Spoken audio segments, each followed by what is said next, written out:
of the Tin Talk Pod. I'm here with Joey, Barry, Tua.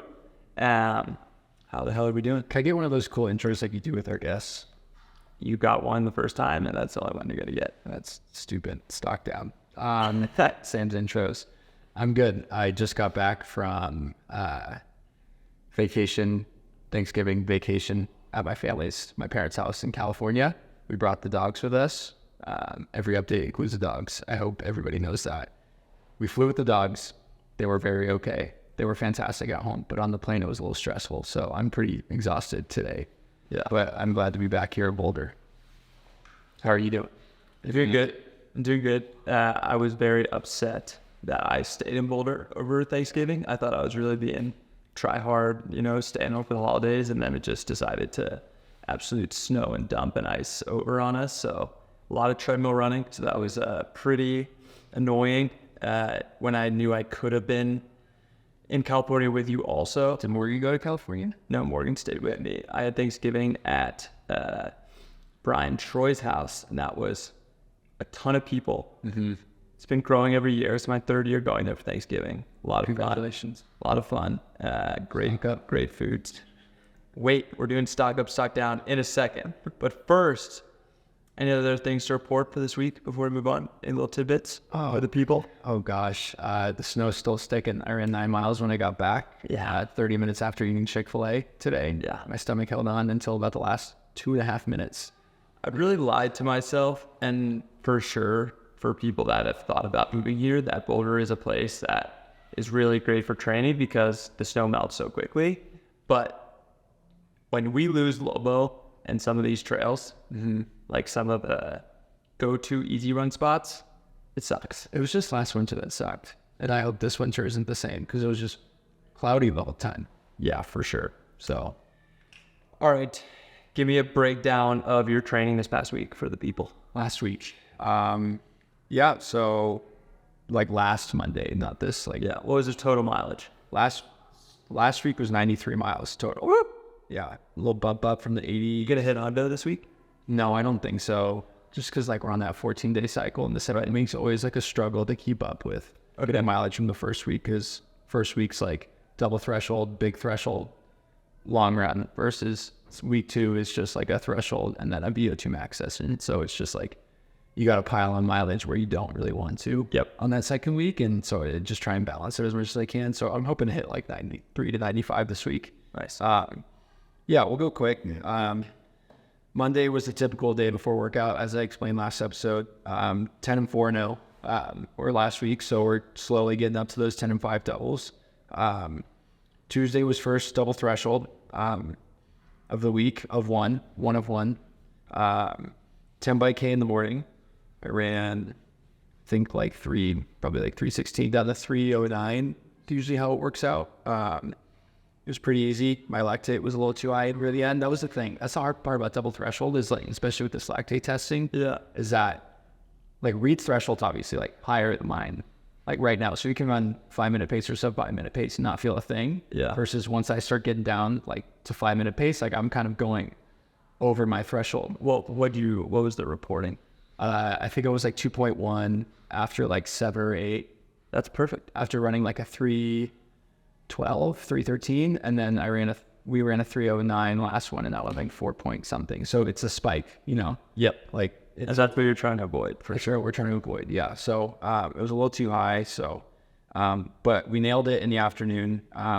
With Drew and I did 400s on at Sunset Middle School, which is just down the street from where we're filming right now. Secret spot. Stock up. Never have heard of it. We did 8 on the grass. We found a nice little grass loop that I did. And then 12. I did 12 on the track. Drew did 16 total. So we did another 8 on the track, and that was really fun. And it lives up to its name. It's got a beautiful sunset every time. So you got to go pretty damn early, though. Not really, not this time. The sun's setting later and later as we go. The first day, I literally went at 4, and the sun was already setting.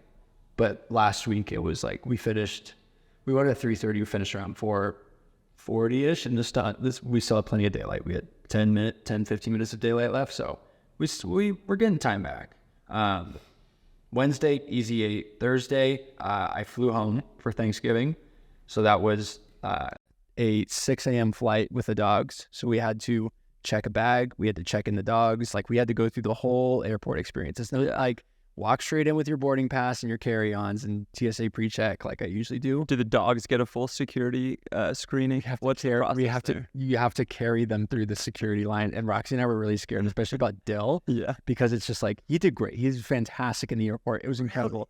He just was so overwhelmed by that many people. He was like, I can't bark at this many people. He saw dogs. He saw people, small children, like anything and everything that he would bark at, he didn't. And it was incredible. But did you give him some like Ativan before or what? We gave him a little CBD. Little Benny. We'll call it CBD for the viewers at home. It was a CBD treat. CBD starting with T. No, it wasn't THC thing. I don't think you actually let me do that. And we gave him Benadryl. So Dill was feeling the Benny. I bet there is definitely some like dog medication. Oh yeah, I ordered some from a vet, and I was like, the lady was like, if you want to pick it up, great. If not, we'll just have it here. And I was like, okay. So, just get the dog absolutely zoinked before the flight. Dude, he was so anxious. I wonder if you took some of that out. That I should have. Some doggy prescription. You'll need some like beaver tranquilizer to settle him down. Dill's great in the airport.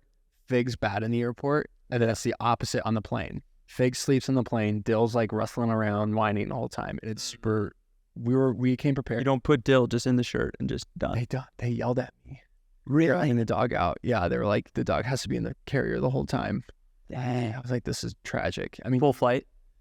Whole flight, yeah. Dude, every single flight is completely full. It is. No, sorry. I thought you said all flight. No, neither of the flights were full. We got our own row both times, which was good. Yeah, that was really nice. All right. But yeah, running at home is fantastic. I have like a really big trail system half a mile away from my house that I love running at. It's super hilly. You're going to climb 1,000 feet every. Where's home? Belmont, California, City of Champions. Shout out. Crystal Springs cross country course, stock up. I ran 70 minutes on. This is good. This is how we speed it up, is we just drop in stock up, stock downs during the other segment. That's how we're going to shorten this podcast. And we're done.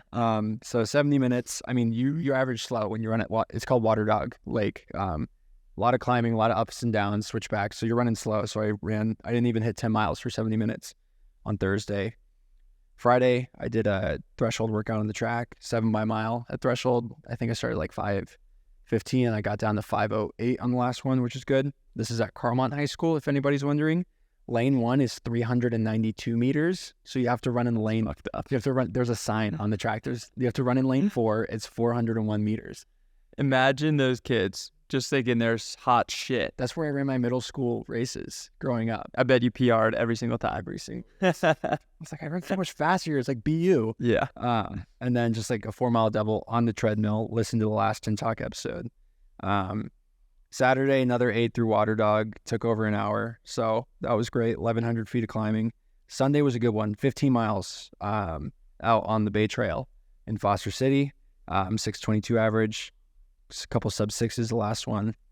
And no double because I hit the mileage I needed to hit. And I knew that if I hit 97 last week, I wasn't going to hit 97 this week. That's a good feeling. So that was my week. It was really, really productive. Couldn't get the lifts in that I needed to get in, which really sucked. Yeah. Because my sister was gone and she usually takes me to Planet Fitness where she goes and I get a free guest pass. Yeah. So that sucked. But everything else was spot on.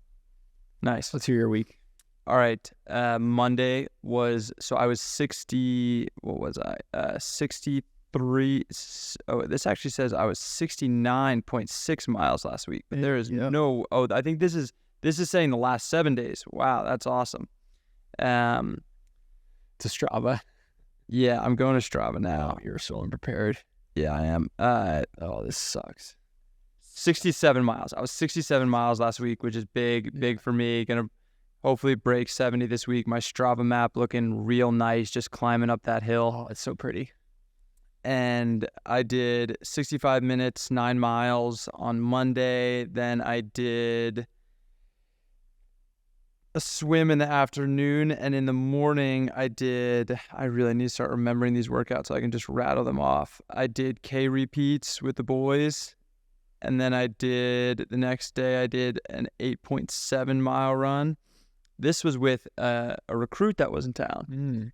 And He dropped me I remember I was there. on the hill. Oh, you were with me on this run. I got dropped in mile 2. That's right. I ain't doing Yeah. I ran 21 miles. If you want to figure out who it is, you're going to have to go to my Strava and see, because we collab post.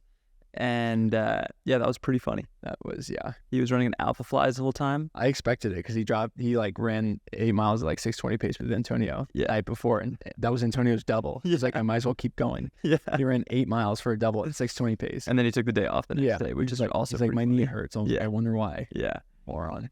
Great run up until the last Niwot Hill. I've never seen someone run up that hill so quickly. That's incredible. And I just got gapped so badly. He was saving it. Thanksgiving Day, I was very upset that I didn't do a turkey trot. I felt silly for not doing a turkey trot on Thanksgiving. Yeah. Like, I should just jump in and get my run done as part of a turkey trot and be a part of the community. But 50 minutes, very lonely. Took it really easy. Hour bike in the afternoon by myself on Bobo Link. The next day, this is when we're stuck on the treadmill now. So 13 miles stuck on the treadmill. I did 5 by mile. I just caps locked 5:13 on the treadmill pace, zoned out. And then I did another mile faster, but broken up to get to like 6 miles worth of threshold for the day. So that was a really big win for me. Definitely the Achilles stuff feels really good on the treadmill, having the consistent surface to run on. So that was nice. Next day, kept it easy on the treadmill, 7.6. I finished Unbroken, the movie. Sick. I realized how much it was a religious propaganda movie. It is big time religious. I didn't realize the first time I watched it in I watched it theaters. 3 weeks ago. Yeah. And then, I mean, when he's holding the cross and Yeah. it's like the shadow and he's like pushes it up, it's like, I'm like, oh my gosh, this is Jesus. This is the story of Jesus Christ. I went to Catholic school for way too long not to pick up the first reference that they made. Unbroken, amazing book. Incredible. Less amazing movie, but still very good. Very good. Good to rip through 2 days worth of treadmill running. Did an balls. hour bike in the afternoon. And then Sunday, we ventured outside, Drew and I, 12 miles from Tom Watson, Boulder Res, for a very, very lackluster run. Unlike your 15-mile gallivanting run around California. Around the bay. So Yeah. felt awful, was really tight. That was a big week for me. So comeback is in full swing, though. First time working out, first time doing a long run. I checked all my boxes, so I was really pumped about that. I'm telling you, a 60 to 70 mile week feels worse than an 80 to 90 mile week. All right, I will take your word for it. Just All right, to it. right into the next segment. Stock up, stock down. Which one do you want to do first? Because you get the honors. Just kick us off with one of your stock up, stock down. Yeah, I'm going to do that because I know you have the same thing. Okay. Did you look at mine? No, I didn't look at Okay. yours. All right. But I'm sure you already put it in there. I can't be scratching my bits when the camera's showing the whole thing. For past YouTube. I'm still wearing my half tights for my run. This is, Joey and I ran my first double run today. Big. And Joey lifted. So Yeah. Joey decided not to shower. I decided to get a quick shower in. But for our YouTube viewers, you're welcome. Had an itch. Stock up. BU, literally, they get $100. Oh, Whoa. lights went off. Okay, next time we just got to ignore it. We got to keep talking. Tell her we'll wave it off. Okay. Every time the lights go off, we'll address But it. that's for our YouTube viewers. That's their favorite thing is when the lights go off and after every 15 minutes of the podcast. Stock up BU, literally, in terms of price. $100 to go run a 5K. No, it's $100. Entry fee to run the 5K is $100. Oh my I God. thought you would know that. I had no idea. 3K is $75. Yeah, You better, PB. I know. I mean, I know. That's crazy. Stock up big time. Yeah, that is stock up big time. Jordan Carpenter Yeah. raking it in. Dude, that literally will fund the whole program. They have like 6 meets Yeah. throughout the year. Like, I mean, our home cross country meet at Santa Clara funded what we needed to do outside of scholarships, like funded the whole travel budget. Wow. For the That's year. awesome. Good for 6 them. Good for indoor them. track meets where you can get 500 people to race. Easy. Do the math. 500 times 100. That's a lot of money. That's big money. That's a lot of money. I think I also put, of course, BU stock up, and I threw in Kai Robinson in there with my BU stock up because that guy is gonna fuck people up now that he's back on the track. he was really good in cross. And if he's that close to these guys, I think once he gets his feet on the track, I don't appreciate that. He's at his best. Or he's going to mess people up. Sorry. All right. We'll keep going. Stock up then. I said treadmills. Unfortunately, stock up. Okay. Unfortunately, because I've been running on a fucking treadmill for the past week. Yeah, you have to invest in that. They're up. Yeah. Invest now. I'm gonna before the winter starts. Set up a GoFundMe to have a better treadmill in my apartment complex. What do you think of the treadmill? Worse than the one in my complex. Yeah, it's not very good. Shaky. Yeah, I felt like I was getting. Yeah, you have to run straight in the middle. If you run on the left, it starts tilting to the left. Not good. It's not a fun treadmill. Yeah. Stock down. Club supporting treadmills. My next stock up, training in California. It's great. Training camp could be us. Training camp in California. I loved it. There's something about being being in Boulder is just like, you're just another guy, and that's no. You're big dog in California, huh? Big dog, state champ. Yeah. Back. You weren't state champ. Not even close. I didn't even make state on the track except for the 4x4, of course. Yeah, just like working out on the track. I went to the community college down the street from my house. You didn't want to go to no wonder you're feeling big dog. You didn't want to go to Stanford University to get rolled up on by the young brothers. I went to Stanford in the morning. You did? Yeah, I did. I did my double threshold yesterday. Stanford, grass, and nice. CS at College of San Mateo track, PM. Shout out. Stock up. College of San Mateo. Call it Harvard on a hill, as they used to call it. That's where my dad and my sister went in college. It's just like, it was just so refreshing to be out there and just like, I don't know, maybe it's just like sometimes I do really enjoy training by myself. Yeah. Like, it really helps me get some good momentum going. Yep. So stock up for me training in California. Nice. I said stock up Mary Kane's bank account. Got that Nike money in there now. Unfortunately, I mean, she's been through the ringer, but $20 million settlement. We don't know how much exactly she got of the $20 million original asking price, but it's millions for sure. Yeah, absolutely. So stock up Mary Kane's bank account. Getting her back. She deserves every penny. Yeah, that's a horrible situation, and I'm glad. I hope they came to some kind of resolution where she's like, okay, I'm good with that. Yeah. No amount of money I think could really make up for some of that stuff. Of course not. However, quite literally, the amount of money in her bank. Yeah. Stock up 49ers. Oh, I said stock down 49ers. Oh, you don't like my stock down.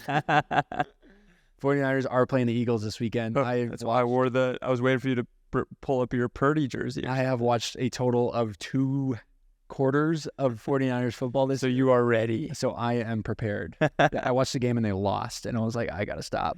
Yeah, it was just the games that they didn't have Trent Williams and their whole offensive unit fell apart. Yeah. Trent Williams, their left tackle, all-pro left tackle. Oh, okay. All-pro, yeah, all-American. All right. Stock up Spotify Wrapped stories, baby. They're back. They're back. I can't wait to see all the closeted Swifties. That was the big one, Okay, man, okay. I said that wrong. Just maybe people that aren't outwardly Taylor Swift fans, but then they're like, you know what? Screw it. Taylor Swift the stock's so high. Yeah. People are going to love this. Reed sent us his Spotify rap in our group message today, and Taylor Swift was number 2. And he's like, really? Christine was infiltrating my Spotify. Oh, he couldn't own up to it. Come on, dude. Okay. Some of my favorite Swifties that I saw today were Nico Young. Yep. Big old Swiftie. Yeah. And then number 2, Kieran Tuntavate, my boy from Bowerman, also a big old Swiftie. That checks out. Love it. Yeah. Love it. Super embarrassing. My 4th most listened to song this year was Light It Up by Major Lazer. Oh, no. I'm like, you seriously can't be that. I seriously can't. I don't even like that song. Okay, we got to play it right now. It's so bad. One of my Spotify Wrapped songs was this song that I heard when I was in Mexico, and it's like King of the Bongos. It's this very bad song, but I listened to it on repeat maybe like 5, 6, 10 times, and it got in my like top songs of the year, and I was like, oh, that's bad. That's bad. That happens. Yeah, like King of the Bongos should not be in my top songs. What do you wish was your number 1 artist on Spotify? Mine was Fred again, and that's about right, considering that is the only artist we listened to for our hour-long drives down the mountain when we were at training camp last year. So it all adds up. Yeah, if you wanted to ask me, mine was Fred again as well, but I really wished my number one artist was Lady Gaga. No. I love every single Lady Gaga song, and I need to listen to her more for my What is 24. What is, are they called Gagas? What are they? Monsters? What are they? I don't care. I just love Lady Gaga. You are one. Yeah. Stock down. What do you got? Paying $100 to run a 5K. A lot of these stock up, stock downs do go together. That is what I'm finding. Yeah. I don't have a lot of stock downs, but I have. This is actually my only good one. Is 3,000 meters stock down. Milrose announced. Yeah, sorry, 3K, 3,000 meters, whatever you want to call it. Milrose announced that they're doing a 2 mile this year. Josh Kerr headlining. Do you think Not a good year for 3,000 meters? Nobody's gonna want to run it because it won't count towards any points. Oh no, it's big. It's like big points. 2 mile. Still, 2 mile. 2 miles still Yeah, 2 mile counts. 5K. 2 mile counts. Yeah. Hey, stock up on the 2 mile. It counts towards the 5K. For sure. They're doing it for a reason, and it's partly because the points. Other part because they want to get national records and have people understand the distance, because Americans, unfortunately. What's the German national record in the 2 mile? I have no idea, but I'm sure it's Dieter Baumann, and I'm sure it's very fast. I don't think there's probably ever one indoors, so that's probably a... Are you going to race? You think you're going to... That is the plan for sure, is to do the Milrose Games, yes. Can you help me get in too, please? Absolutely not, since I'm trying to get in also, and since Ray has so many athletes now, it's probably going to be so hard. Including me. Including you. Ray, stock up. Yes. Give me the Milrose. Yes. Ray, stock down or stock up? It's our decision. What do you think? Stock up? Milrose? For people that know, Ray Flynn is our agent. So yeah, that's cool. I don't have any good stock down. I have another stock down. It's Joey's energy levels right now after traveling, running, lifting, and doubling. At the start of this podcast, you were sleeping. I was sleepy. So sleepy, EP. I forgot one of my stock ups, and this was a good conversation starter. Was stock up Bradley Cooper. This goes along with this. Did you see the clip of Bradley Cooper saying he was getting interviewed by like Howard Stern, and he said, if you could have like an Oscar-winning like director acting thing or an Eagles Super Bowl victory, he said Eagles Super Bowl victory so quickly, and he said like, I'm sick, man, I'm sick about this, you know? And I just got such a kick out of it, and it did get me thinking what I would give up in my running career for an Eagles Super Bowl victory, and I think I would take an Oscar. I'm so that was the whole joke. Yeah. So I'm so tired that went right over my head. Yeah. Anyway, stock up Bradley Cooper. I don't think I would give up like a Milrose win for Eagles Super Bowl victory. That's it. Yeah, I wouldn't give up much for a 49ers Super Bowl victory. Yeah, Eagles have already won one. That's the thing. If they had never won one before, it'd be way different. But anyway, we have to move on. That's your stock up and stock down segment. Mailbag. We have some questions from our listeners. If you want to submit a question, look out. Day of, I'll be posting questions on the Tin Talk Pod Instagram story. So next time, get your questions in. What pro running team is your rivals? ? From Justice V. Kelly. And he also added Roots ? To really get our blood boiling. I'm too tired for my blood to boil. Is Roots our enemies? Our rivals. Enemies, rivals. Who do you consider our rivals? Pro running team rivals. Roots isn't a bad one because I feel like it's like a friendly rivalry, but at the same time, like both of us like don't like the idea of losing to each other. Yeah. I consider that a pretty good rivalry. I don't think there's like, this isn't like 1980s. The thing about rivalries is like it has to be like a consistent back and forth that you're consistently competing against those people, you know? And so I really do think that like the most common team that we're racing against is the Under Armour Mission teams, you know? I would say we're racing them more often than not on the track in any given race, whether it's a steeplechase, 1,500, 5K. We're always racing against those guys. Yeah. So I would say that's the team I would say. They have so many guys. That's why. For sure, yeah. You got anything else? Oh, Teller, you moved the light. There you go. I had to screw something up. Our rivals? I don't. I think that's pretty good. The Under Armour teams for sure.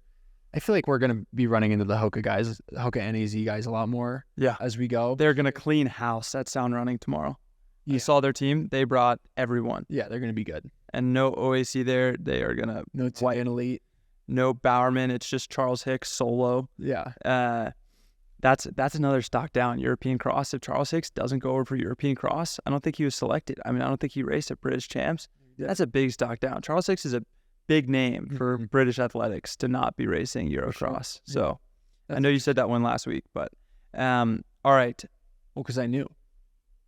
That's going to be our only question this week. We have a few more, but we have to move on because we promised this was only going to be 30 minutes before we get going on our guest.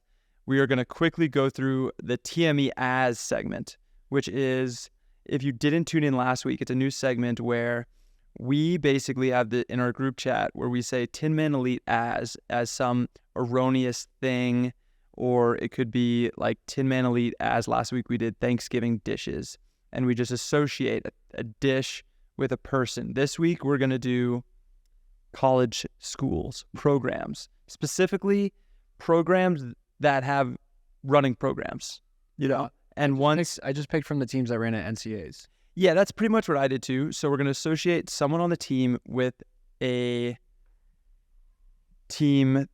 college school. Yeah, I butchered that. Anyway, TME ass, hit it. You go first with Drew. Okay, Drew, I put Villanova. Villanova. Oh, did you? Oh, I thought you put Villanova too. I put Notre Dame. Notre Dame, that's a good one too. Touchdown, Jesus. Yeah. Villanova is a good Catholic school too. Yeah. I think so. Yeah. Yeah. Is Catholic? Yeah, we're getting the thumbs up from our producer. Yeah. I just That's a good pick too. Marcus O'Sullivan as a coach, pure miler. That's way like better it's close to where he grew up in Virginia. I think it would have been a great choice for him for a school. Yeah, Penn Relay Staple. Penn Relay Staple. Yeah, he's Penn Relay's guy. Yeah. Notre Dame stock down as Drew. I'm out. Okay, next one. You. Me, I put UW. Go Dogs. I put Tennessee. Nice. UT. I'll take that. I feel like you want to hop on that Sean Carlson hype ever since he moved there pretty much last year, right? Yeah. So he's building a big program, and I feel like that's something that you'd be like, I'm excited about that. That's For sure. hop on right now. For sure. I'm not saying Andy Powell's out, but like they've just gotten so much recently. Yeah, It's just, absolutely. like, it's a little diluted now. No, I think Carlson's a great coach, and definitely would have been loved to be coached by him, but NC State through and through never would have transferred and left Geiger. No way. Never. All 5 years, baby. Yep. You get it. Connor. Okay, State. No way, dude. He's a buff, bro. Those colors don't run. Are you kidding me? That is so bad. So hardworking. That is American. That is such a bad one. That is definitely your worst one. This one. I got much worse. I put Connor Winter, BYU. BYU. I just thought it was funny to put Connor BYU. Just distance through and through, hardworking, white male, White man. religious. He's not a Mormon, so that's kind of throws it off. But, I thought that was funny. Reed, what do you got? You're gonna not like. I'm a little self-conscious about mine now. OK State for Connor is very bad. You're bad. Stock down, Sam, and his opinions. I put Portland for Reed. Just marathon you. I guess so. I'll take And that. I didn't want to put BYU. Okay. So I had to pick I take Portland. that. Mine is kind of a curveball now that I'm thinking about it. Okay. I put Yale. Yeah. Reed's the way Reed looks as a person. Like you just look at that guy, you're like, That's how I came up with it. He goes He's smart. He's analytical. Yeah. He's nerdy. Loves Harry Potter. I feel like people at Yale love Harry Potter. That's a great one. Did Yale run at NCAs this year? No, but I don't think they have the greatest running program with the Ivy Leagues. I know they haven't been to NCAAs in quite some time, but I just thought of Yale with Reed, so That's a I good go my gut. All right, let's go with you. Hit me. Gonzaga. That's what I put. Did you actually? I actually put Gonzaga as a joke because I thought it would piss you off that I put Gonzaga, because whenever I bring up Gonzaga, you're always like, UC Santa Clara. UC. You're not where'd you my go? friend. Broncos. Say Go Broncos. UC Santa Clara University. Yeah. We went to UC. I said that because I think Santa Clara is just Gonzaga 4 years ago. We're on the same trajectory. We're going to qualify for nationals any day now. Just a hardworking program of a bunch of guys that didn't break 9 in high school. So All right. I have a really good one for Brogan. This is my most proud one. okay, Austin's my favorite. All right. Let's do Brogan. All right, I put Iowa State. That's good. That's kind of a cop out Regional because he's from Iowa. You know, it's low hanging fruit. Time top out. I put Dartmouth. Dartmouth. I think Dartmouth is a great one. Just Vermont, cold. He's gonna love it there. Brogan would Distance school. You would fit in at They're very fraternal there. Yeah. Not that Brogan's fraternal, but they're very fraternal in like the way that they all. A lot of post collegiate OTQ runners. Yeah. You know. That's true. Just a hardworking school. You know, quiet guys. Yeah. Let's go with Max next. I put, oh gosh, see, I just added it right now and I don't like it. So I want you to say yours and I might change. I put Max as Bama just because I wanted to say Bama. I could see Max just he was in a frat. You know, all right, I could see Max at Texas A&M then. There you go. Just pure college town. Oh, yeah. Football Pure college every town. single weekend. Yep. I put UVA at first, but that's another cop-out one. So. All right. Like I did for Turkey last week, I put Joan and Mark together again. Okay. Would you want to go? No, you go. I put them separately. Okay. Well, now I feel bad for putting them together. I put UVA, and that was low-hanging fruit, but I think they're just, tried and true Virginians. I feel like if anyone was going to run that program better than Vin, it's the Hunters. You saying there'd be the coaches? Yeah. Okay. I picked them running there. Yes, that too. I put Mark as Wisco. Nice. Mark is so Wisco. That is through and through. Yeah. That is a very good one. Yeah, I like that one. And I put Joan as NAU because she's getting a kinesiology degree and just breaking more Masters world records. Nice. So some heavy hitters there for the coaches. All right, Austin. I put Cal Baptist University because it was the only school. I put Cal Poly. It was the only school that was D2. That transferred to D1 recently, and Austin, I couldn't not pick a D2 school for Austin. Yeah, I put Cal Poly just because Van Hoy. Yeah, good weather. I feel like he would just be cranking 800, 1500s under Van Hoy there. So I went with that. So this one's kind of funny now that I'm reading it. Is Antonio? I put Iona, and it's like Antonio Iona. They look exactly the same. Letters are hard. Yeah, reading stuff. Yeah. Iona, I put it for the foreign aspect. Yeah. That was my low-hanging fruit there. That's a low-hanging fruit. Yeah. And you want to know, you know what? It's not even, there's no Spaniards that go to Iona. I know. You want to know where Spaniards go? NAU. Eastern Kentucky University. Nice. That is so much better. That is so much better. All right, that is a wrap. We are now going to welcome our guest here. Joey's going to get out of here. He's got a shower. I'm going to go home. Yeah, he's going to go walk down the hallway, go home. Before we get into the segment, I wanted to thank our sponsors, Pillar Performance. I got some right here, the Berry Magnesium. I take it every single night for my sleep, for my recovery, and so should you. 15% off your first order. Tin Talk at checkout. We were just talking about this before the podcast started off the mic, that it genuinely makes you feel better the next morning after taking. Yeah, I finally got a nice little can of Pillar after 5 podcasts, and I felt great the next day after taking my magnesium. I don't realize it, but when I feel sore and things aren't going well and I'm going to wake up and I know I'm going to be sore, I take some Pillar and it actually does. I feel a tangible difference. And that's something that I cannot say about a lot of supplements I have taken and even endorsed in the past. Yeah. But this product is legit. Tin Talk, 50% off. Get on it. Stocking stuffer for the runner in your life. Really appreciate the support there. And thank you, Pillar, so much for getting this pod going. Let's welcome our guest now, Marc Hunter, to the podcast. All right. We are back. Father of 9, Cleveland State legend, an OG Duck, member of Athletics West, Boulder winner, NCAA All-American, 2-time cross-country championships, world qualifier, owner of Nurgit the Dog, professional runner looks damn good in jean shorts. Welcome to the podcast, Marc Hunter, and currently assistant coach of Tinman Elite. Welcome to the show. Hi, Sam. Thanks a lot. That was quite an introduction. Thank you so much. I don't know why I just put professional in there. I was definitely supposed to put something in there about professional something. Professional recruiter. Maybe I should put that in there. But I wanted to jump right in with asking you about professional running and what it looked like for you. Like I said in the introduction, you were a member of one of the founding professional running teams out there, the Nike. Was it Nike Athletics West? Athletics West, that's right. It was just Athletics West. That's right. That's so the Nike only name. Wasn't involved. Nike was the sponsor behind the team. Okay. Right. And how did that formulate? How did that come about? And just talk to me about what the professional running landscape looked like in the 70s. Yeah. Well, first of all, it wasn't professional. If you were professional, that means you would have accepted money from winnings at, like, for example, the Boulder.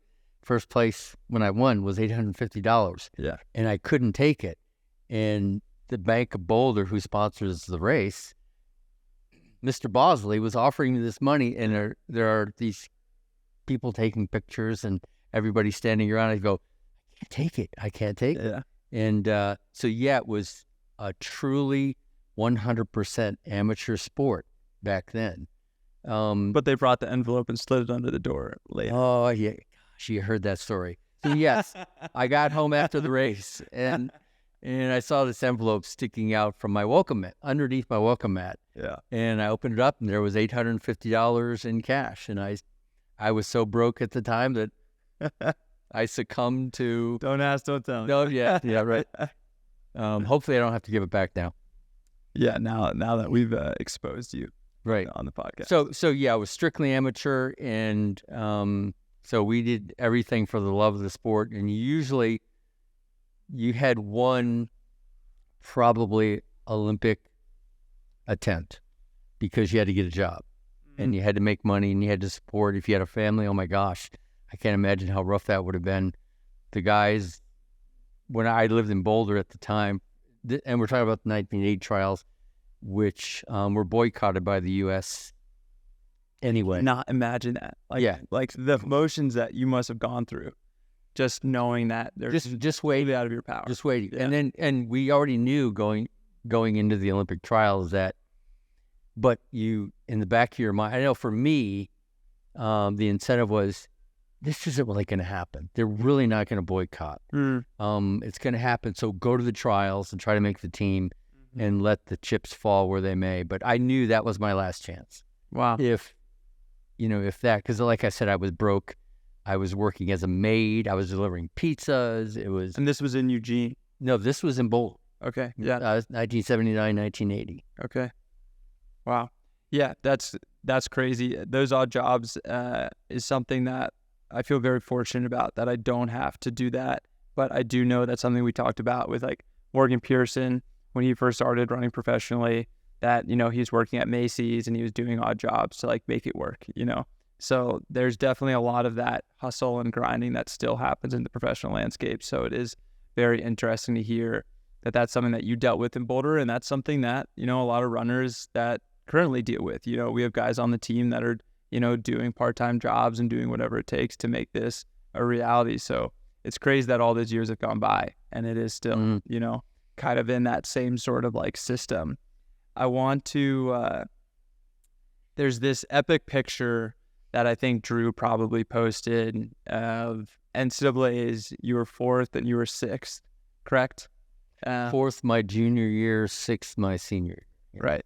And there's this epic picture that I love that we'll share here for those watching on YouTube. And it's you in the Cleveland State uniform. It's in the snow.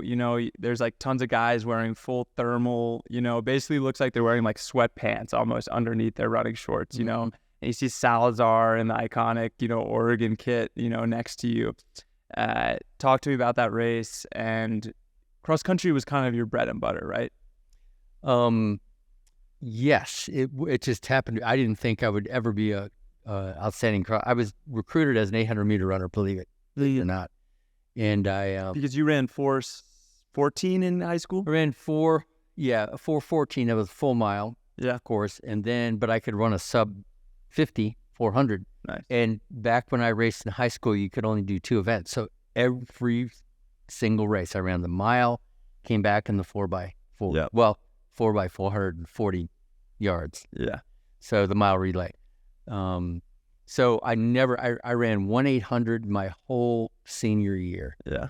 And so What was that ranked? Sorry, real quick. What were you ranked in high school? I didn't, I was 14 miles. I was such a novice, I had no idea what I was ranked, time-wise. Really? Yeah, and in fact, there was something that was called the, it was where Ohio, Michigan, Indiana, and Illinois there was a post-season race with those schools.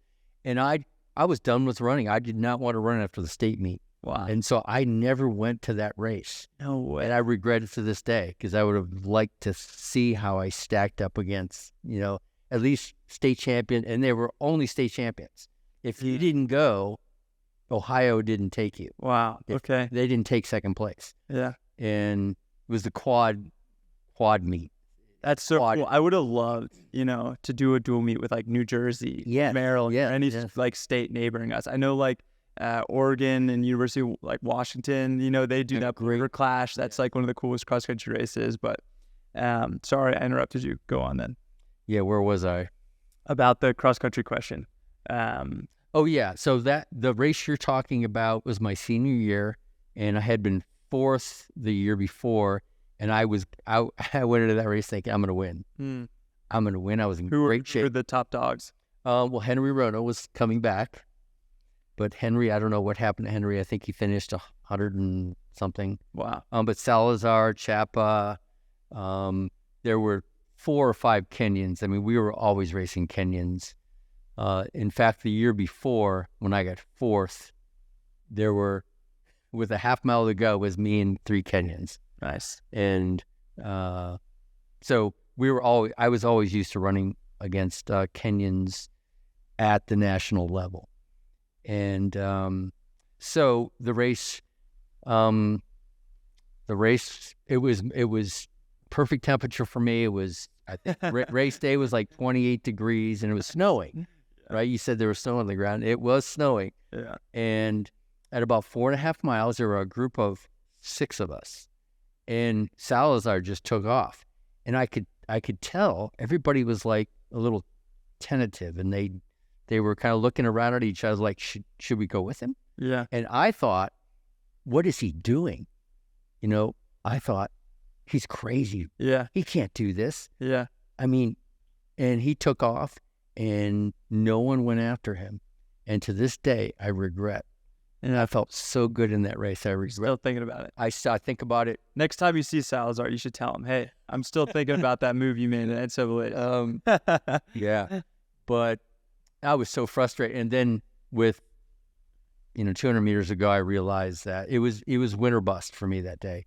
And I just backed off, and which is something I would be so mad at if my runners just, I could have gotten second, which is pretty cool.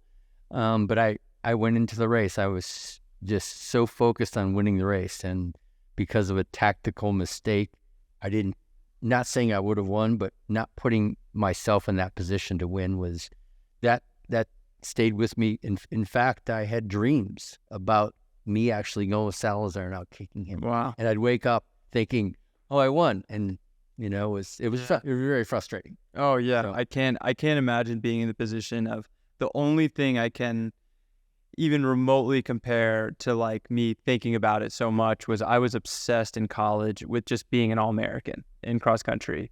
And it was my only goal throughout all of college. And I fell short, and I was, 50th, and I was, in the top 20 through 8K, 3 times probably, and I never could hold myself together.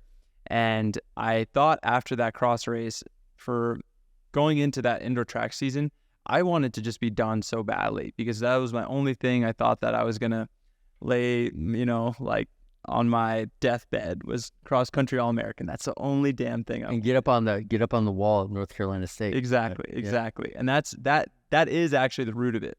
is because in our Oh, absolutely. locker room, Oh, I've there's been All there. American Yes, I've been there a couple times. all across our locker room, and man, like that was the best thing a coach can do is put those plaques in the locker room. Definitely. Because sometimes you put them in the hallway or you put them in the Hall of Fame, like far away.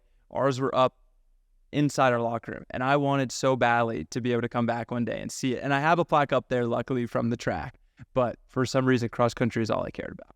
You know, the track stuff. No, It almost feels like it doesn't count for me. Yeah. You know, yeah, that is an awesome story. So one of my favorite stories from what I've heard is that, and it speaks to kind of the same reason why Joey puts you as Wisconsin, I think, is because we view Wisconsin as a very hard-nosed, put your head down and get the work done type of place. And that's kind of the spirit that the stories that I've heard from you running at Kent State and Cleveland State. And talk to me about, I know you lived in a house with a lot of other runners, and you guys would run 10K in the morning, and 10K in the afternoon was typically a normal training day for you guys. Can you tell me about the house you lived in and the famous story that now I've heard several times, but our audience has to hear it now also? I'm not sure what story they. About how you guys would determine who got the hot water. Oh my gosh, I have to tell that story. It's so embarrassing. Yeah, I thought Joan was going to divorce me after she heard this story. So I lived in a house with 6 guys. We had 3 sets of bunks in one room. It's a full-on hostel. Full-on hostel, yes. What was rent? Do you remember what the rent was? Rent was $25 per guy. Not bad. Okay, Not bad. Again, this is back in the late 70s. You can't get a full Chipotle order for that nowadays. I guess not. But yeah, lived a great bunch of guys. Almost all of them are still my friends today. And That's pretty cool. so we would get up every morning, and we had this course that the only grass in Cleveland. We would run what's called the Marginal Road. It was right on the lake, so the winds were usually awful. So we always ran west first to take in the wind initially, and then we had the wind to our back. And some of those runs were just incredibly fast because we didn't have a shower. We had one bathtub, and you think of how long it takes to run a 10K, and say we were running really fast. So maybe, I don't know, 34 minutes. So we would turn on the water before we left on the run. First guy back got the warm water. The second guy got the water that the first guy just bathed in. Third guy, because we had 6 of us, he took the next bath after the previous 2 guys, and then the next 3 guys ran the tub because they had later classes, and then they had to go in order of their finish. So they went through the same. I can't believe I'm telling the story. But yes, so it was a mad rush, especially the last half mile. That's if we were still together. Never came to fists or anything. Never came to fists. We understood. We understood. We were all good friends, and some mornings I would go, oh my gosh, I just don't have it, and I would just say, okay, I'm doomed for the 3rd bath. Yeah. And it was cold. You know how the water, when you've been in it a while and there's soap in there, it looks gray, and you see hair floating on it. You still, you didn't want to go to class because you would be in class all day, all sweaty and stinky. It was brutal. So, yes, and it took that long for the tub to fill. Really makes me appreciate the 20 nozzle shower heads we all got. Warm showers after every single run at NC State. It definitely makes me take that for granted. I never took, group showers in college are a sacred thing, being able to do that with your teammates and do all sorts of stupid stuff. Shout out Andrew Colley and Craig Ingalls and those guys that never made the showers a dull moment. But yeah, so I think one of the other things that I love to hear about is you won Boulder, and it's so cool to hear and to have a true, people talk about OGs and things like that, but you were truly like, you trained professionally in Boulder and you won the Boulder race. You know, there's not too many other things you can do in Boulder that will be respected by the community than win the Boulder race. I know we talked about, you know, like the prize money and you being an amateur and all that. But tell me a little bit about the race back then. And I know this year you got to go back, and tell me a little bit about that experience. Yeah.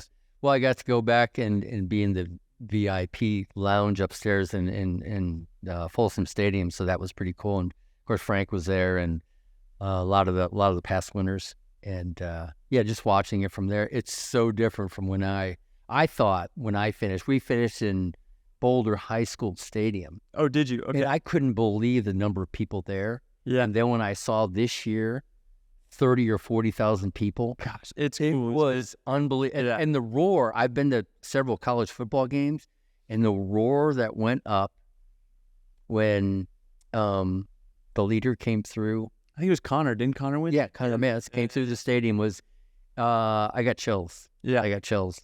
But in 1980, I had run. So I was working at the bank. Frank Shorter got me a job. That was my next question. Frank Shorter got me a job at the Bank of Boulder because he heard I was delivering pizzas and working as a maid. Yeah. And he said, "No, you can't do that. You can't do that." And so, so the president of the Bank of Boulder, Mr. Bosley, said, I wasn't planning to run, and I'll explain why I wasn't going to race the Boulder in 80. He said, Mark, I really want you to race the race. And I said, well, I'm running a 5K in Knoxville, Tennessee on Saturday night. I'm not going to get back until Sunday afternoon, and then the race is Monday morning. And I said, listen, if I do jump in the race, I'm not going to, I'm going to be tired. I'm going to be, there's not going to be anything left in the, Sure. Yeah. to finish and go after the win. And that's okay. Everyone at the bank knows you, and they just want to cheer you on. Yeah. And I know you're going to be up front anyway, and that will be a big boost, a morale boost for our employees. And I said, yeah, sure, I'll do that. So went and ran a terrible 5K in Knoxville, Tennessee, and came back to Boulder. And I get up Sunday morning and go, oh my gosh, why did I promise this? So race starts, and I said, I'm just going to hang back. I'm very, very conservative. And the race goes on. 5K, I felt so good. And I went, well, let's pick it up. And I kept every mile, every half mile, every mile, I kept picking it up. And I had no idea what place I was in. That's how far back it was. Yeah. I must have had a massive. So you didn't start on the front line? No, well, I started on the front line, but Okay. I let him go. Let Frank and Steve Placencia, who was a 2-time 10K Olympian, let him go.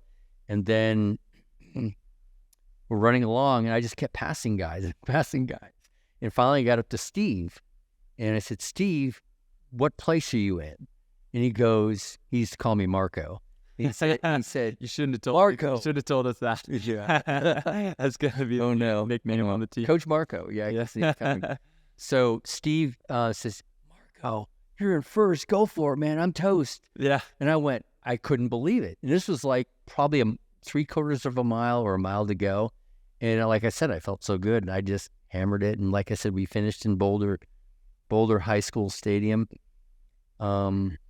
Went by my apartment that was on, I think it's 17th Street. But I ran by my apartment and into the stadium. And I have no idea how I was able to do that. When I lived in Boulder, I always raced well at altitude. Yeah. But I never, like the guys I would beat at altitude would always beat me when we went down to sea level. So then, of course, this race was at altitude. So yeah. I was in my, the environment I seem to excel at. So yeah, that's the story. And then nice. So what was like? Talk to me about training in Boulder during that time period. Like, do you remember where you guys would do your training? And can you talk to me a little bit about like how training was structured? Today in training, there's double threshold running. There's, like hill sprints, the mileage that everyone runs. Like, can you kind of give us a little breakdown of what the training regimen looked like for you then? Well, first of all, I didn't have a coach. I was my coach. Second of all, I discovered trails. And so I ran the Mesa Trail probably 3 times a week. Really? Okay. Yes. So I'd qualified for the Olympic trials in 1980 in the 5 and the 10, and I decided to go for the 5, and I ran one track workout to prepare for that because I enjoyed running the trails, and especially the single track, ruddy, rocky, rooty trails, up in the mountains, up in the foothills. Just absolutely fell in love with that, and I couldn't pull myself away from that to do a track workout. And we would often have 12 to 15 guys training together. Somebody would make a call, and we would all, say we'll be there. Did doubles probably every day except for Sunday. Frank was usually, Frank Shorter was usually there on any number of runs with us. And I think the thing that was most unique back then is, like, the teams now, we pretty much have one athlete per event per country, right? I mean, ON's kind of, OAC's kind of set up like that. Yeah. We're kind of a little bit set up like that. I was training with guys, and we were all 5K, 10K guys that I was going to have to compete against every meet, and then to try to make the Olympic team. But they were the guys I trained with every day. Wow. And so I think that was quite unique, and we rooted for each other. And if I didn't make the team or win a race, those guys were the ones I wanted to win. And I would have been probably not as happy as if I had won, but I would have been just over the moon because they were such a good group of guys, and we got very close, did everything together. But I had no structured training at all. And a lot of these guys didn't. A lot of these guys didn't have coaches either. And they would call me up and say, "Hey, what are you going to do today?" So was there a guy that kind of everyone? No, No. there was not a leader. Somebody would make up a workout, and like the guys would all say, "Yeah, we like that workout. We're going to do it with you." Okay. But there was nothing. There was no guidance. No, Frank was running marathons, and so he kind of had his own. He would train with us, but then he'd go out for another 10 miles later that afternoon. Yeah. And so it. So what was your mileage, like weekly mileage? Yeah, it was 100, probably average 100 to 110. Okay. And like I said, it was 2 days a week. 2 times a day, except for Sundays. I ran usually like a 17 miler on Sundays, and Sundays afternoons were just the best time of the week. Yeah. So Mags in Rollinsville, like those up high runs weren't really a thing. No, right? we did them. You did. Oh yeah, we did them. Wow. I don't remember what they were called. Yeah. And it was every Sunday. Somebody would say, "Hey, we're going to," and I would say, "I'll be there." Okay. I can remember running, and it had snowed, and I was so dehydrated before the run even started. I remember scraping off a fence post and taking the snow because I was so dehydrated. And we're running at 8,000-9,000 feet, all those places. But didn't know the names of those places. Just knew that we were up higher, and it was a lot harder. Yeah. And And another thing is we always ran how we felt. So you could at any time you could have somebody feeling well, and they would take off, and it was up to you to decide. Okay, if you want to hammer it out, do I feel macho today? Have some cheesemo and go with them or go after them. And some days it was like, just don't have it. So what was fueling like? Was it like during these runs? Was it like, I know now, like today during a workout, we're like talking about like we have to take these gels and do this, and there's all this stuff behind it. Like, did you guys do any of that or Nothing. Nothing. I never had a drink on any run I did that I can remember. Yeah. And then what about equipment? Like, what did you guys train in? Like, shoes wise, like. So my first pair of running shoes was Adidas Gazelles, which are now my leisure shoes, which I'm wearing right now. Nice. But you ran in whatever. I know Nike gave me shoes, so I ran in Nikes. I remember the Nike Countries. I don't know if you remember that. They were white with green stripes. They were called Tokyos. That was my spike. Yeah, Geiger gave me like some shoe books in college, so God, I do know some good shoe history. So it was whatever you could come up with, whatever you could purchase, get for free, whatever Jim Ryan had worn, whatever the guys that came before you were wearing, but I wore anything that was for free. I wore. So there wasn't one particular brand or one particular shoe I consistently trained in. Gotcha. Or raced in. Gotcha. So I wanted to switch gears a little bit now that we got a good feel of what, running was like in the 70s and early 80s for you.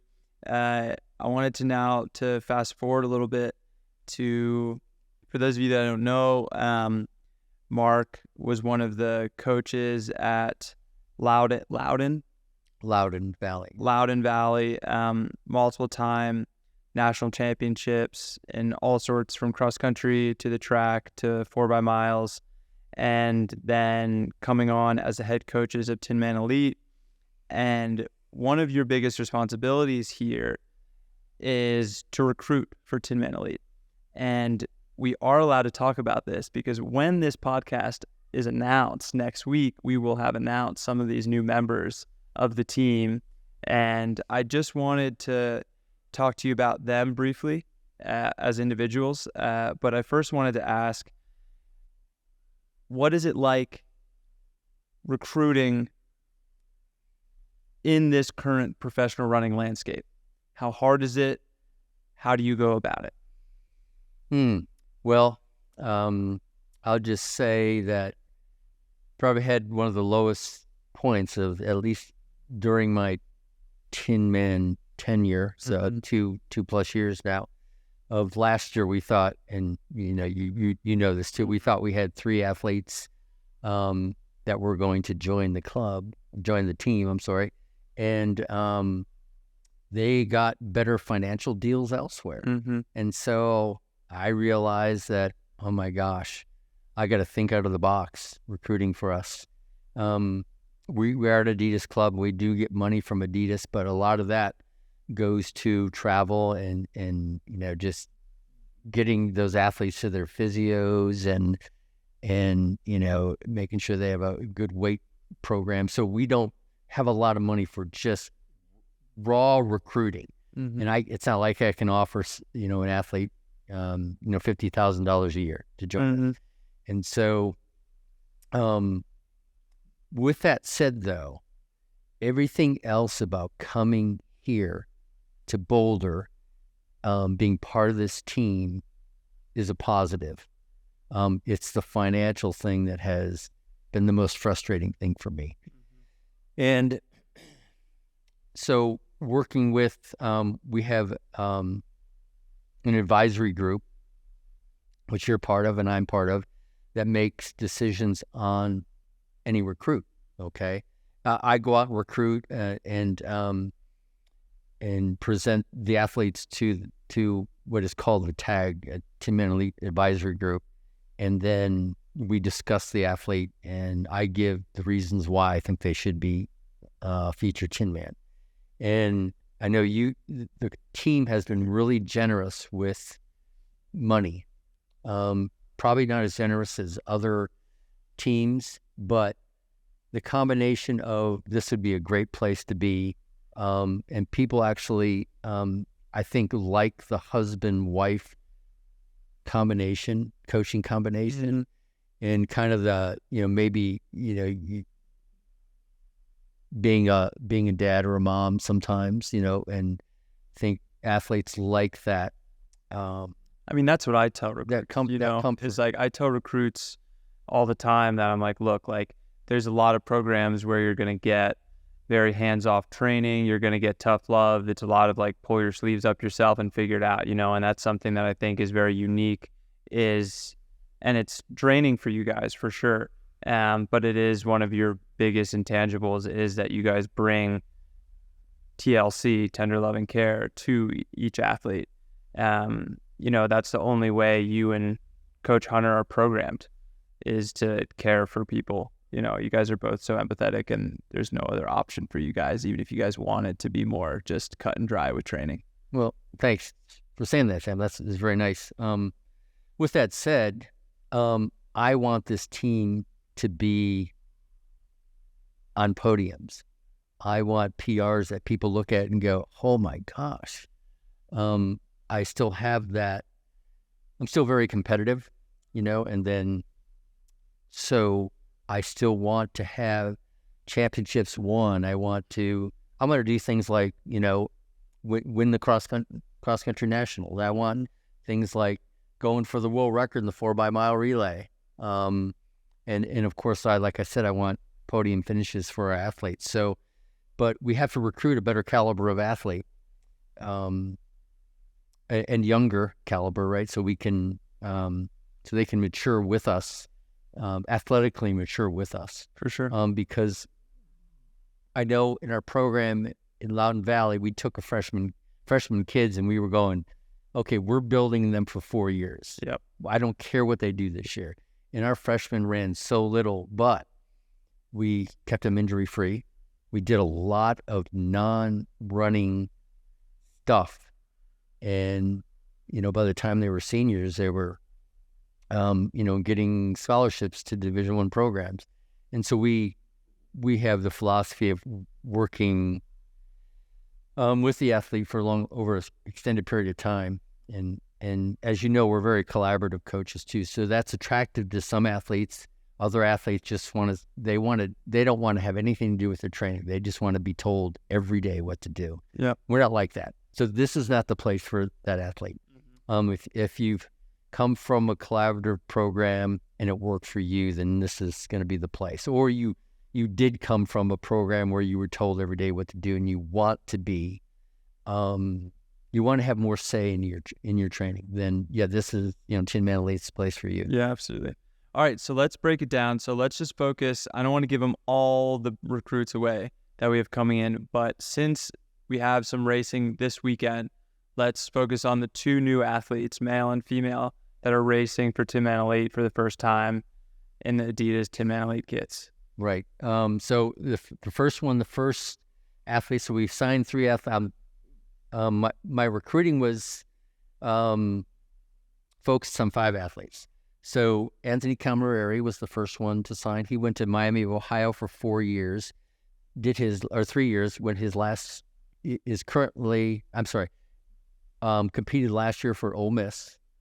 And then he's in a master's program, PT program at Ole Miss right now.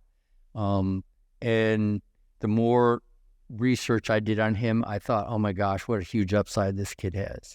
A couple huge relay legs that not very few people know about. He's a 1326 guy. But he's run a couple of 354, mile relay splits. And I went, why isn't anyone going after this kid? Yeah. And so, and Anthony actually, and that's the unique thing about the 5 athletes that we recruited this year, where they all came to Tinman first. They said, hey, what are the opportunities with you guys to train? Come to Boulder, train with the Hunters, join the team. Yeah. And so, and that's huge for us. It is. That goes such a long way, is when you take the initiative to come to us. I think that is the most surefire way to start that initial spark. Right. And I know you guys mentioned that before. Like every guy in the team currently came to you. You guys didn't reach out to them Right. necessarily. It was them reaching out to you. So I wanted to kind of carry on that philosophy. And so then it became, building a relationship and then finding a way to get Anthony here. Mm-hmm. And it worked out. I worked on getting him an internship at a high school here, to internship in physical therapy. And we were, our advisory group came up with, the team came up with some money to give him. And so, and he really, really wanted to come, and it was just a kind of a perfect storm. And I think Anthony's got, like I said, a lot of upside. Yeah, absolutely. Anthony, from what I could gather from like his recruiting visit, is like he's gonna be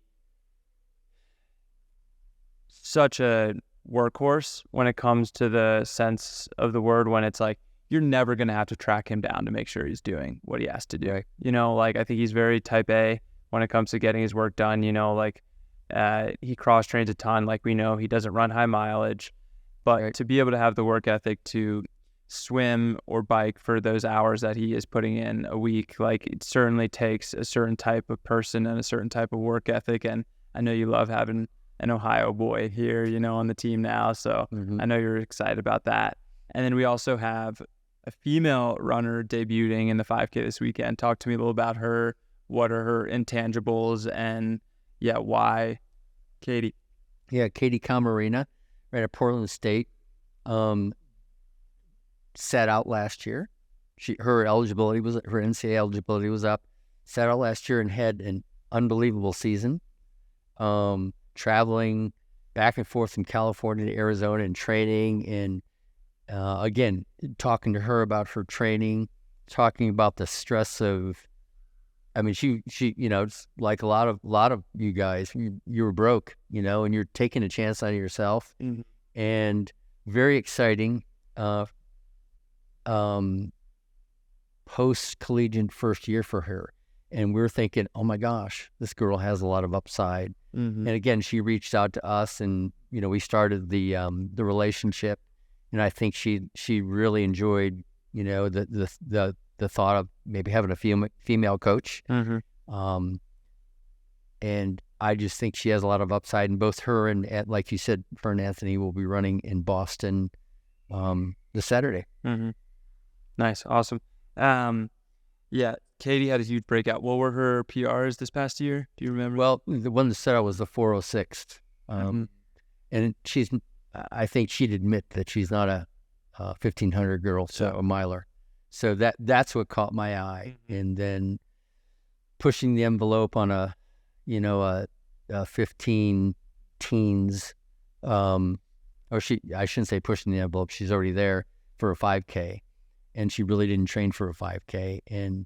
But going forward, I think 5K is going to be her event. Nice. Awesome. Really excited to have Katie and Anthony join the team, along with a few others that we'll announce later on.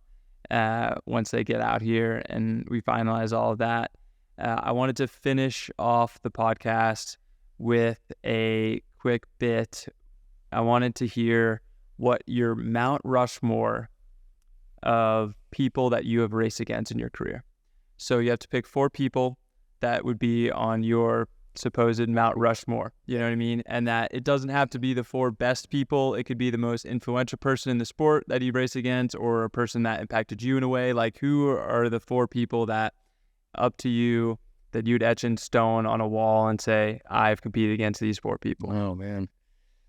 So I would have to say that Henry Rono, competed against him.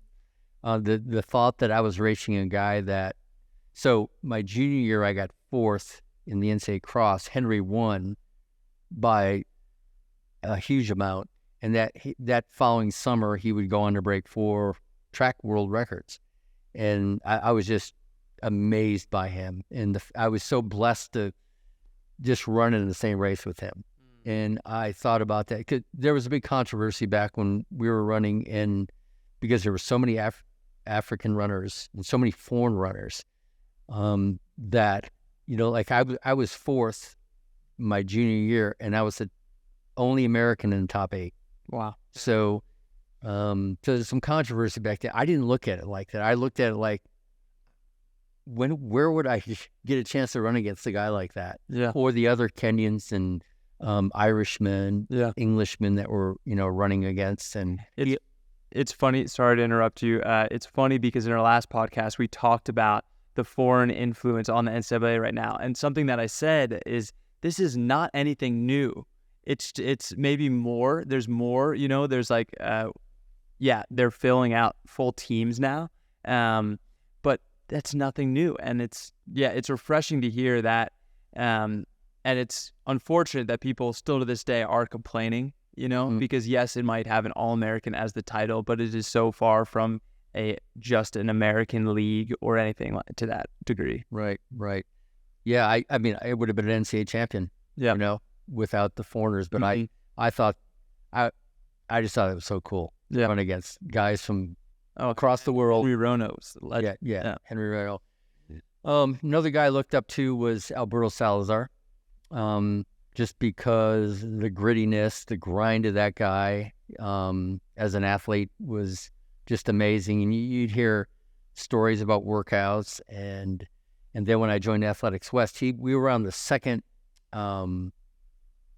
class, I'll call it, of Athletics West athletes. And the first class had somewhat, I won't say failed, but the coach, there was an issue with the coach. They fired him, and they actually dropped a lot of their athletes. But they wanted to keep, that somewhat pro style alive, because they wanted to give post-collegiate athletes, a shot at the next Olympic Games. But so Alberto and I were in that second class together, and oh my gosh, I swear every workout the guy hammered. I couldn't do that. I had, like I said, I ran based on how I felt. So there were days when I felt terrible, so I'd back off, and he wouldn't. And I was just amazed by that. And I know there's a lot of controversy around him now, but he was a great guy that back then, great teammate. Yeah. Always, if you ask him a question, ask him for advice, he was free to give it. So yeah. Third,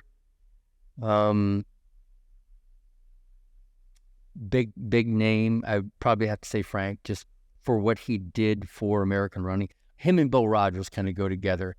Bill and I run a world cross country team together, and oh my gosh, what a great guy. Yeah. We'd get up in the morning, and he liked to play cards, which I'd love to play cards. Nice. We get up in the morning. I remember we were in Scotland for the World Cross Championships, and we get up in the morning and run 10 miles. My day was done. Mm-hmm. He would go back, and he would want to play cards. He'd play cards. He'd sleep for 2 hours, get up and go for another 10-mile run. And I would say, how does he do that? Yeah. And we just traveled, from the States to wherever the world cross championships were that year. And so he was another guy, and what him and Frank did for running in the U.S. was incredible. And not just the better athletes, but also just the novice and people who had never run before. My final guy you've never heard of, his name is Larry Splash Coy. Okay. He's the guy responsible for me running so fast in college. I trained with him over the summer every day. We started runs at 9 o'clock, and we run through a forest. It was in the Cleveland Metro Park system, and very dangerous, exhilarating, and without exception, every weekday night, I would run with him. And Larry went out. He ran at a Division III school, Baldwin Wallace, outside of Cleveland. But Larry was at the same time where he had a full-time job. You aren't going to believe this when I say all this. Full-time job, had a wife and a kid, another one on the way, running 100 miles a week, and going to college. Wow. He was doing all that. And then he was training with me. Jeez. And he put me through the ringer several times. And he went on to be a F-14 pilot, and he got his name Splash, or his call name Splash, because he crashed off the front of an aircraft carrier. The only Marine pilot, Navy pilot, sorry, Splash. Navy pilot to survive a crash off the front of an aircraft carrier. So Wow. yeah, That's but he in so many ways is an inspiration to me, and still to this day, one of my best friends. Yeah, that is a great Mount Rushmore. I will share mine too, for the sake of the pod. I will say mine is pretty similar. You know, Mine is okay. All right. Thanks for the cop out. Mine are very similar to yours actually, and it's funny how this is typically how Mount Rushmores go, and it's why it's such a great question, is because it typically is a diverse group of people, that you end up getting, whether it's for the influence they had on you, like Larry, or the impact they had on the sport as a whole, or for their just absolute excellence in the sport. And mine are very similar to embodying those things, where I see Joshua Cheptegei being my first, being a two-time, world record holder in the 10K and 5K, just a transcendent figure. Haven't got to race Kipchoge yet, so I don't think I will be able to, but Cheptegei is a pretty cool one. I have this story from Worlds that I'll forever cherish. Before the World Final, before I got to race him in the 5K, I saw him in the lobby. We were on the same floor together, and he was drinking tea by himself, just staring out the window. And I'm also have my tea, maybe not as much sugar as the Africans love to put in their drinks before their races, but I walked by and I was like, this is the best runner in the world right now. You know what I mean? And I just decided to go down and say hello and introduce myself. And I sat down next to him and we had an amazing conversation that I'll always cherish. And the funny moment of the conversation that I like telling is that he was like, "So what are you here for?" And I said, I'm racing you tonight. I'm racing you today. And he was like, "In 5,000 meters?"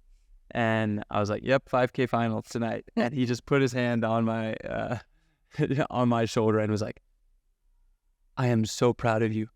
I am so proud of you." And he had no idea who I was or that I was in the final with him, but it was still a very funny moment that he had no idea who I was, even though we were racing together that day.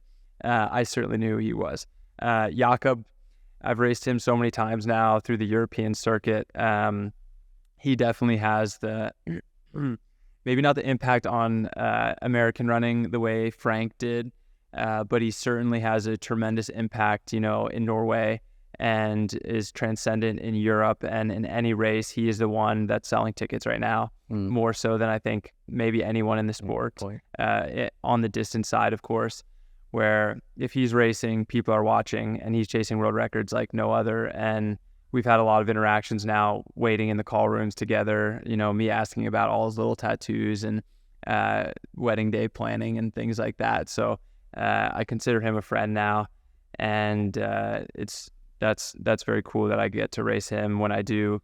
I've definitely shadowed him in a few races that have brought me to some of my best performances. So the third one was really hard for me, and maybe I just didn't spend enough time thinking about it, but I decided to put in Josh Kerr as my third, also because I've raced him several times, and it wasn't just a one-off thing like Cheptegei maybe, where I've actually gotten to beat Josh Kerr in a 5K a few times, so I have that little sense of pride, with that relationship I have with him. And I do think that the words that he's speaking now in podcasts and the way that he is presenting himself to the sport, I really think so many people are looking up to him. And I think that by the time his career is over, he will be on that Mount Rushmore through and through. I mean, he already is deserving, I think, and that's why I put him on after beating Jakob for a gold medal. And then my fourth one, I really went back and forth on this one too. I ended up putting Evan Yeager on there as my fourth one. I was also thinking about putting a teammate, Drew certainly is deserving for giving me my shot at professional running, and for being there for me through it all and every mile. Now that I'm saying all that, I definitely think Drew should be the fourth one. But I'll stick with Evan Yeager just for the sake of he was the reason that I watched Diamond Leagues as a young runner. and he was It was the American. right. Yes, and you were. I found myself doing that too. Yeah, like any And he had a chance. he had a chance at winning win. every Diamond League, steeplechase he was in. Like, I was so invested in those races in college and early on in high school even. And I just thought he was the coolest guy, like I wanted his swagger, I grew out my hair because of him, like incredibly influential from afar, and I've now gotten to meet him a few times. I got to run with him at Amos Batamaya's bachelor or pre-wedding run in Portland. So, and I've gotten to tell him, and I have like a picture with him, like me and Evan when I'm like a little kid, when I was like a senior in high school. I got to like see him run, and I was like, yes, That's my man. I get to That's my do it. man, You know what I mean? So like I put him on the Mount Rushmore for being one of my heroes in the sport as a young Right. kid. Like of course I would put Prefontaine. Did you ever cross paths with Pre, by the way? Never did. Okay. No, Yeah. no. He Passed away in 70. What year did he pass away? so it had to be 70. So let me think. I ran my freshman year. I ran the NCAA cross country championships, and he did not run that year. Yeah. So he had already been out. So that was 74. Okay. So he must. Let me think. So when I was just thinking that maybe when you were at Oregon, you've No, been no, around never, for any- never came across him. Never, except on the TV. Never saw him. Yeah. Face to face or. Yeah. And now I'm a little younger than Okay. he was. Yeah. Gotcha. But yeah, obviously, I mean, he is on the Mount Rushmore of Running. running, Sure. Yeah. right? Of course. Especially in the U.S. But Mhm. because I didn't know him and run against him, Yeah. doesn't hold the. Yeah. Yeah. Can't put him on lists. Can't put him on Marc Hunter's Mount Rushmore. There you go. There you go. All right, Mark. Well, we could talk for ages about, these old stories, and we'll definitely have you back on the pod. I'm sure all listeners are going to want to have you back on and dive into some of these stories deeper and hear some more. Those are all golden, and I can't wait to share this episode. I know it's going to be one that people are going to cherish, and I know this conversation is one of my favorites so far just because I learned so much, and those are, seeing all those old pictures and everything, they are so cool, and it's something that like you see still you see young runners and, people in Boulder emulating that same sort of, style that you guys all had then. So it's very cool to see, and I appreciate all the time, and looking forward to the next time. All right. Well, thanks, Sam. Yeah. Thank you guys so much for tuning in to Tin Talk Pod. This was episode 6. Please like, comment, subscribe, all that great stuff. If you're still listening, you're a real one. Thank you so much. Check out Pillar. Thank you again. 50% off Tin Talk. Use code Tin Talk. We got the stuff right here. Pillar Performance. You don't want to miss out on that. Cheers. Till next time.